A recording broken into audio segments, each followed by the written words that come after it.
What's good? This is I'm a dude playing a dude disguised as another dude. Man Hu Wang, Dou-zhansheng-fo here with another rating, review, so on and so forth. Today we're going over highest to lowest. Highest to lowest stars the notable and beloved Denzel Washington. The only reason for watching this movie, which they know. This movie seems to be Spike Lee's rendition of an aging classic film of the same name, High and Low.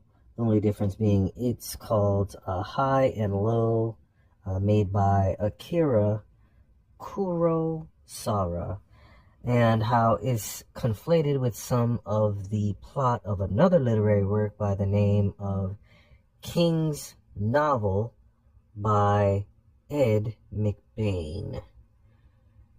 The movie can be summed up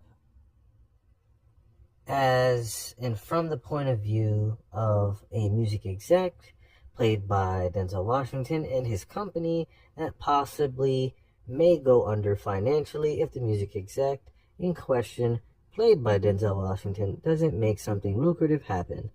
This fellow is well off when we get our first look at him, and he has had prior success prior to the initial start point of the movie. King David, the main protagonist, essentially gets caught up in a ransomware deal where an NY rapper, as the company is based in New York City, and Felon, actually known as Young Felon, played by A$AP Rocky, kidnaps his son, or at least attempts to, but upon further research, really ends up kidnapping his son's best friend. His son's name is Kyle, which puts King David in a tough spot of having to decide whether or not to pay the initial ransom.